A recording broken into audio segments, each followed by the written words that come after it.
here we're happy, very tall. Nag-aantay sa atin ang isa sa mga pinaka-popular ngayon sa YouTube at sa social media dahil sa kakaibang trabaho nila. Ito po yung isa sa pinaka-delikadong trabaho dahil na sa hindi biro, yung mga nare-rescue nilang hayop. Pagkaman napunta na natin yung mga isla na kinaroroonan ng mga venomous snakes sa dagat, first time naman natin ngayong makikita o masasaksihan ang pinakamahirap na trabaho na nagiging popular ngayon sa social media. Happy here, we're happy, very long.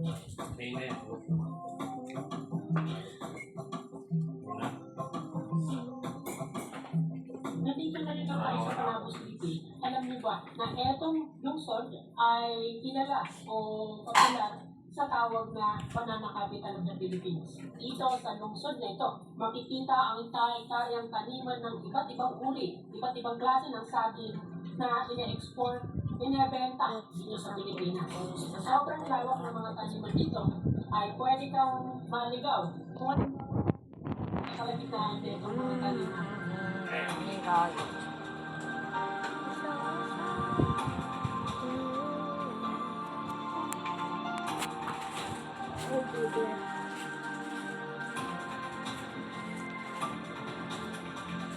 Hindi nga tayo nadaan sa traffic.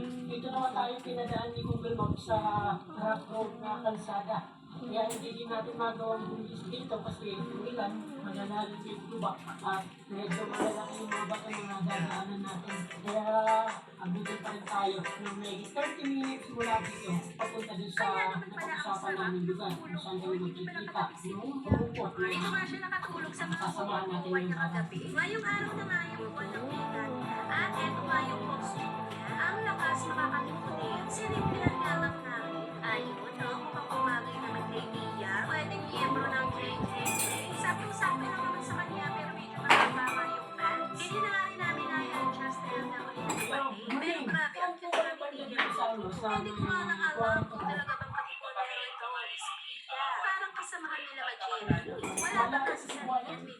Bago kasi yung simula ng program nila sa Twitter, kaso nga lang inibigyan natin abangan nila si First kasi kami sa kanya. Uli na nga lang ay nagawa ng paraan. Wala kasi maliligo tapos makaibang size pa yung kanya. Uli na nga lang ay gusto Kung magluto ko na ano, hinihiling na may patatas. mas makaibang size yung isuso. May carrot. Isa kailangan natin mag-adjust. Ganyan talaga na show sa mga Lalo mo sa mga patatas.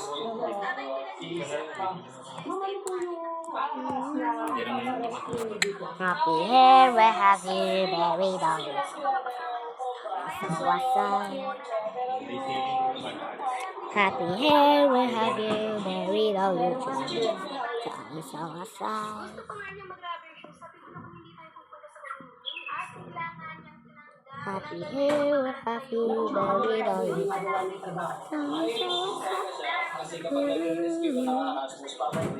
here, we're happy, very long.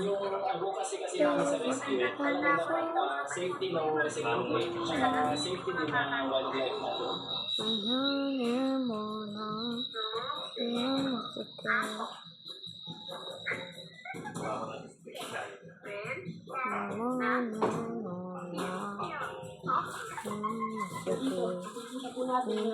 Talaga namang magpuno ito ng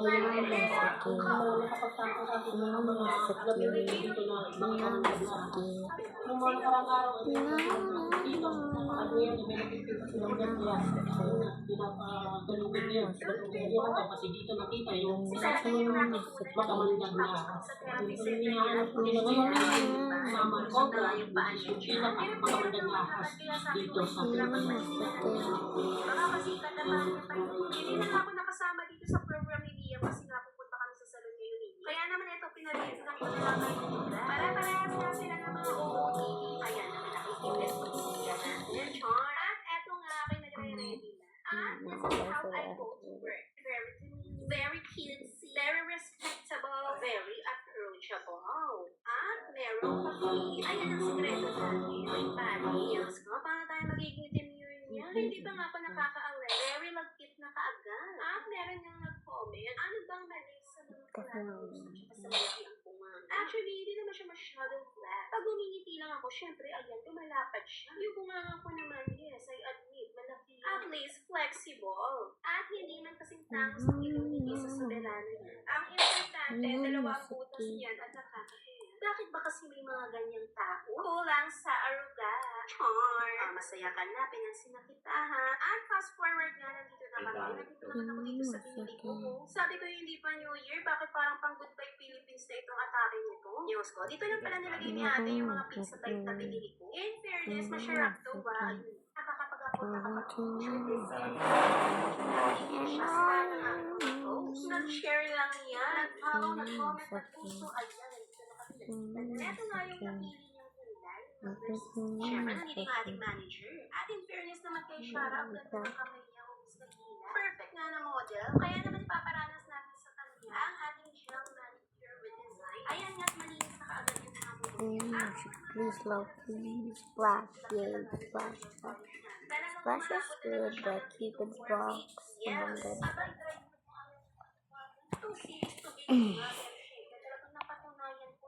Night fire, I need a night. Like just guns and guns. Leave. Please. We're 25. So I'm never gonna do another right? Okay, so let's go find a comment to hide. I don't know if you're very stupid or I'll show you that I'm so smart.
Nagbibigay siya, guys. So, sabi ko, okay na sa akin yung sabi na ganyan lang. Kasi pag na-appreciate niya ako, sobrang-sobra rin siya magbigay eh. Hindi lang yung sahod ko na yun naman yung binibigay niya. Minsan nagbibigay siya ng alaloy 200. Bigla, kung natutuwa siya sa akin, Wala bigla siya kami, magbibigay sa araw ng sahod. So, sabi ko, mama, okay na sa akin yung sahod ko na ganyan lang. Importante sa akin na huwag mo na lang dagdagan yung trabaho ko. Okay na sa akin yan na dito sa bahay, nagluluto.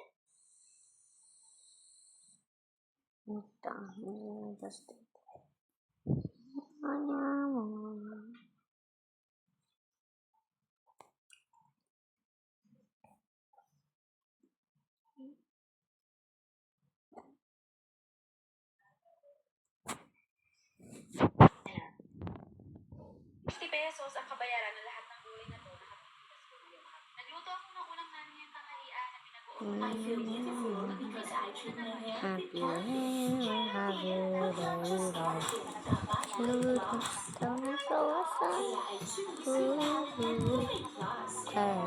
Little dog, little. Spin it.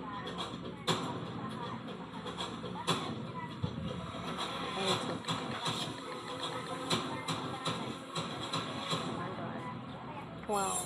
Okay. Isang paalala, ang video na ito ay ayon lamang sa aking sariling pananaw.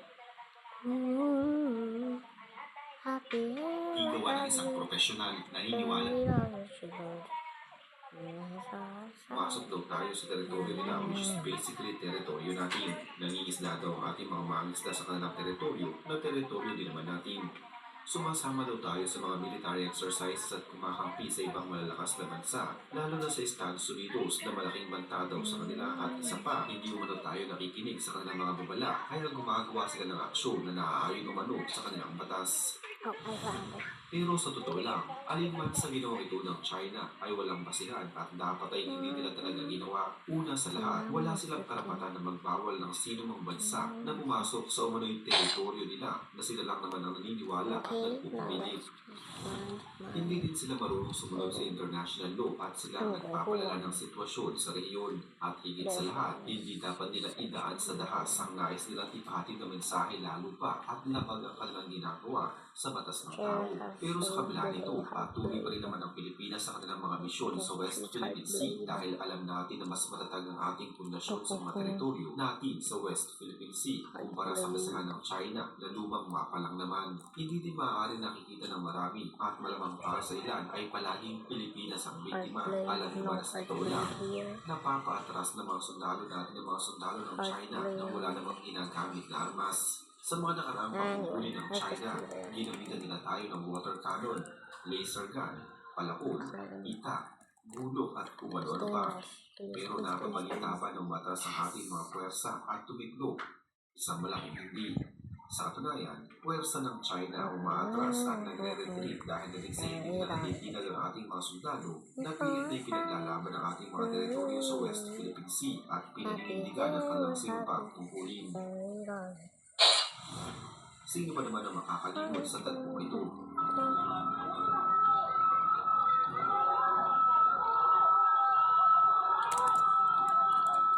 boy hater.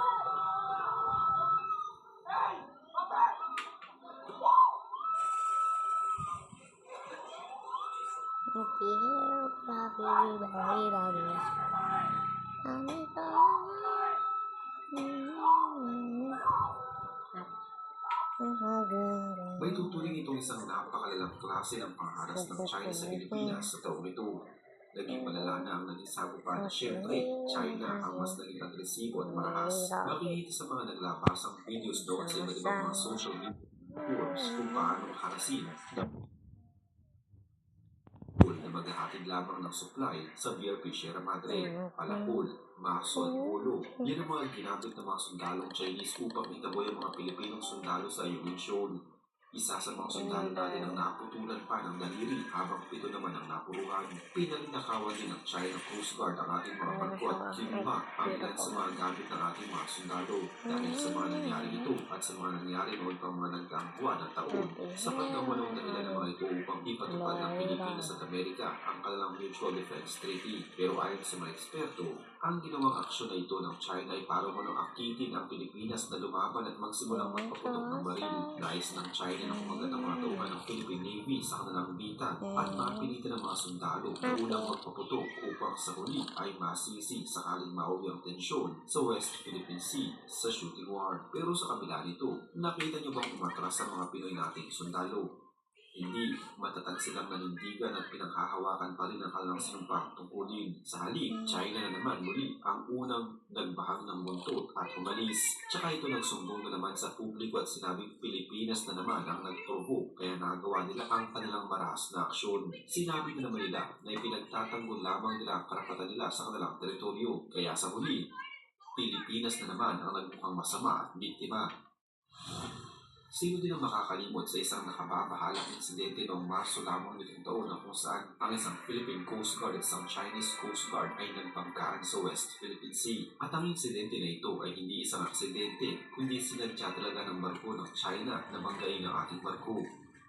Nangyari ito nang ang dalawang Chinese Coast Guard vessels ay inatake ang isang bangkang sibilyan ng Pilipinas na isa palang resupply boat na maghahatid sana ng supply para sa ating mga tauhan na nakahimpil sa BRP Sierra Madre. Ang naturang bangka ay nagkahanang unay sa Bicor. Pinomba ng tubig ang naturang civilian boat ng dalawang barko ng Chinese Coast Guard habang ito ay nasa ruta para maghatid ng supply sa iyong misyon. Dahil sa ginawa ito ng China, ang salaming bintana ng unay sa May 4 ay nabasag na nagdulot ng bahagyang pinsala din sa 4 na Filipino Navy ng bangka dahil sa tinamang pinsala ng unay sa May 4. Mabilis itong dumaong sa pinakamalapit na isla sa Palawan. Ang mga hindi pinangalanang tripulanting Pinoy ay kagad namang nilapadan ng lunas ng mga tripulanting sakay ng BRP Sindahan ng Philippine Coast Guard. Kasunod nito ay isa na namang pangahas na aksyon ang ginawa ng China na kung saan ang kanilang Chinese Vessel 21555 ay nagsagawa ng napakadelikadong maniobra laban naman sa BRP Sindahan ng Pilipinas. Ito ay isa sa mga Philippine Coast Guard na nakaantabay sa resupply boat na unay sa May 4. Ang delikadong maniobra ng CCG sa kanilang barko laban sa ating barko ay nagdulot din na malaking Oh pinsala my gosh, sa I BRP hate being Sindahan. sheriff. Muli, ayon sa China, nagagalit daw sila dahil 46 hindi daw na tayo ako, marunong sumunod sa kasunduan ng sheriff. China at ng Pilipinas o ang gentleman's agreement na wala naman silang makitang matibay na ebidensya na totoo nga ito. Ayon kasi sa kanila, hindi maaaring magdala ng kahit anong klase ng supply sa BRP Sierra Madre, maliban na lamang sa pagkain ng tubig.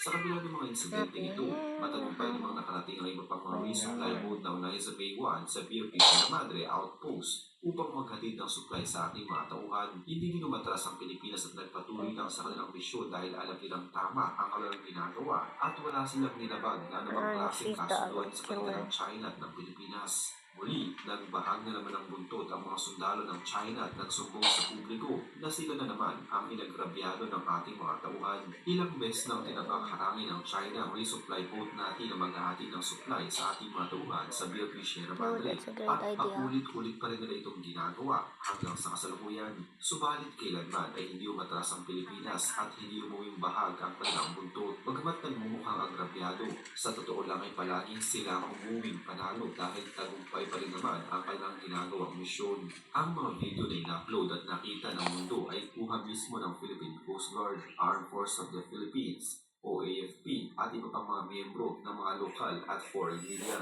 Ang mga video na ito na nagsisilbing ebidensya sa ginawang pangharas ng China sa ating mga barko ay minanipula lamang kung ano o inedit upang mas magmukhang sila ang Very kontrabida good. at tayo ang naapi. Ito ay ayon mismo sa Foreign Ministry ng bansang China. Idinagdag pa nila na sa tuwing mag-aatin ng supply ang Pilipinas sa BRP Sierra Madre, palagi mo na tayong nagsasama ng mga mamahayag at palagi din naman nating hinahayaan na ang mga nakuhang video ay ine-edit at mas pinapalala upang palabasin ng Pilipinas ang biktima. Siguradong isa din sa pinakatumatak na pag-water cannon ng China sa Pilipinas ay nangyari naman noong Marso. Makikita sa mga nakuhang video ng ilan nating mga mamahayag mula sa iba't ibang mga news channel sa bansa kung paano hinarang, pinigitan at binomba ng tubig ang ating mga resupply boat. Partikular na unay sa May 4 habang ang mga ito ay patungo ay yung shoal upang maghatid ng supply sa BRP Sierra Madre.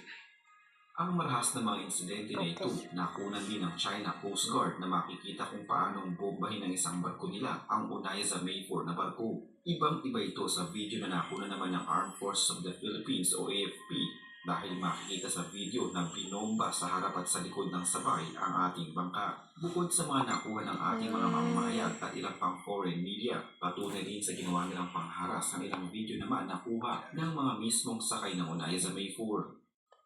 Makikita sa video na ito ang tila kalparyong idinulot ng pambobomba ng tubig sa ating mga tauhan. Nakakover ang ating mga Navy personnel habang rumaragasa sa kanilang harapan ng tubig na ibinobomba ng China. Aakalain mo na binabagyo sila sa loob ng unay sa May 4. Umuhong malakas na pwersa ng tubig na tumagos sa barkong gawa lamang sa kahoy. Tumagal ang pambobomba ng tubig na nasa isang oras at halos hindi na makayang bigat ng tubig na pumasok sa bangka. Maririnig din ang ibang mga tauhan na nasusuka na sa tubig.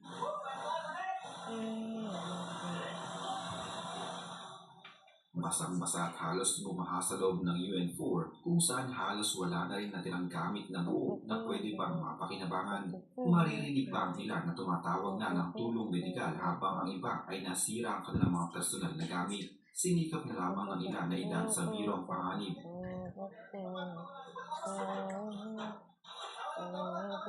At kitang-kitang hindi may tatanggi ang seryosong epekto sa barko at sa mga crew nito. Ayon kay AFP Chief Romeo Bronner, ang water cannon attack na ito ang pinaka-agresibo at pinakadelikadong naging aksyon ng China kumpara sa mga nagdaang mga resupply mission sa BRP Sierra Madre sa Yumin Shoal.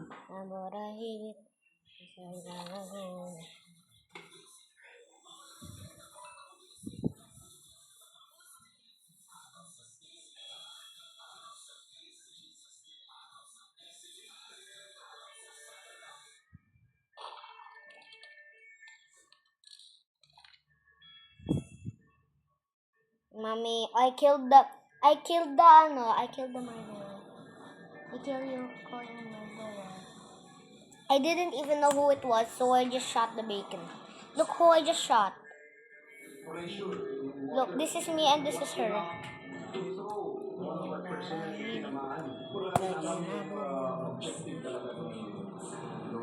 Chinese Coast Guard yung ginawa nila yun. But the fact is, malakas yung stream ng tubig na lugar ng kanilang Iginiit ng AFP Western Command na walang makakapigil sa pagpapatuloy ng resupply mission ng Pilipinas kahit anong klase o ng pagharang ang gawin ng China sa ating mga bangkang maghahati ng supply sa ating mga tuhan sa BRP Sierra Madre, hindi pa rin naman matitinag ang ating bansa at ang ating puwersa na gawin ito ng paulit-ulit. Hindi din naman madidiktahan ng China ang ating bansa na gawin ng mga sa tingin nila ay hindi tama, pero para sa atin ay pinagtatanggol lamang natin ang dapat para sa ating mga teritoryo. Sa kabila nito, China pa ang may ganang magreklamo sa ating foreign affairs sa umunoy pangipasok ng Pilipinas sa South China Sea at pagdadala nila ng mga construction supply sa BRP Sierra Madre.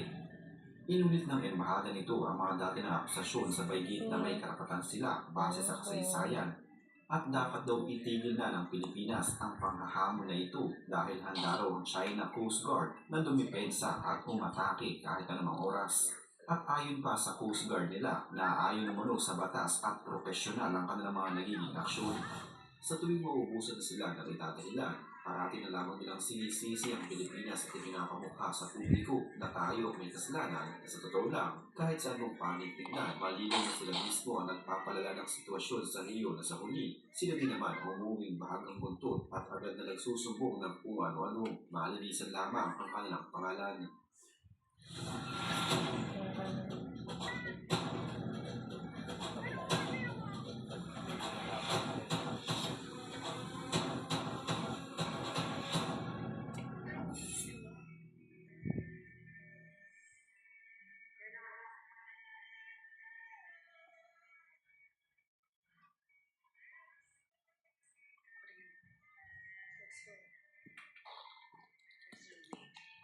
Mommy, I got killed. Between China and the Philippines in the dispute South China Sea. This time around, there's been quite a serious collision between vessels. As usual, a clean game has followed. However, this incident raises alarm as one of Philippines' vessels. Mommy, look. Look, 22 murderers elimination. Mommy. Mommy, look, 22 eliminations. Oh, Mom. Look at mine.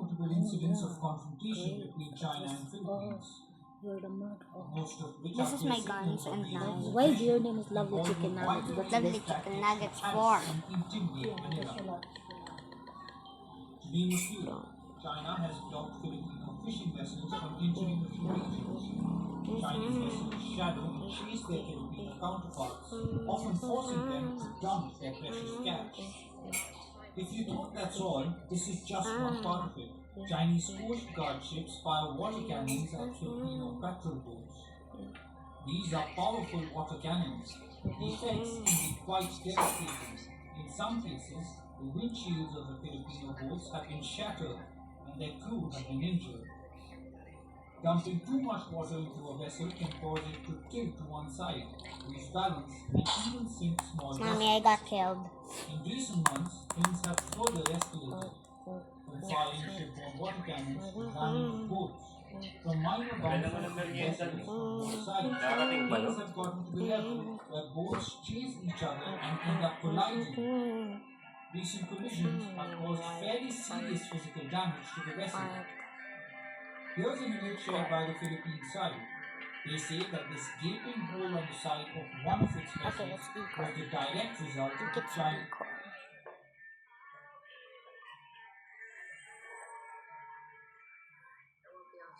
Mommy, what do you think should I wear? What should I wear?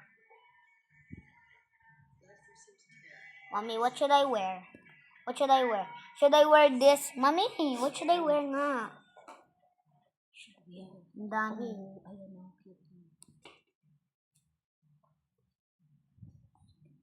But her face looks something's off. Something's off with her face, then something else. But I love the hair, the everything. Yeah, you can mix this. What about Okay. I like decor? She looks like an Wala naman siyang face. yeah, she's headless. That means she's the god. But she's God. Support for the freedom of movement in the How about Taiwan this, Strait. mommy? Do you like Ryan? Do you like Ryan? Mommy, do you like Ryan? She also headless, but don't mind that she's floating too. She's also floating. The How do you growing feel? presence of the Chinese military in the Indo-Pacific is increasingly alarming the West. Germany is the latest country to wake up to the challenge. In May, it made a bold move. Berlin dispatched 2 warships to visit the region. The Frankfurt am Main, a supply ship, and the Baden-Württemberg, a frigate. They are now right outside the Taiwan Strait. Their commander is waiting for orders from Berlin. He sounds determined to cross the strait. He says the ships will be showing the German flag as they gear up to make their presence felt around Taiwan. If it happens, the vessels would be the first German ships to pass the Taiwan Strait since the year 2002. And that's unlikely to make Beijing happy. Already, China is reminding Germany about its claims on Taiwan. China says that Taiwan belongs to the mainland, so it opposes any movement of foreign ships around the Taiwan Strait. But increasingly, more Western nations are deploying warships to the region. American vessels now make multiple visits to the Taiwan Strait, and each time that happens, the Chinese Navy mobilizes. It sends a warship to confront the American vessel. Last year, there was a dangerous encounter. An American destroyer was passing through the Taiwan Strait. A Chinese ship tried to come in its way. Definitely close. The German Navy expects China to extend a similar welcome when they sail through the strait. Reports say that the German warships could enter the region next month.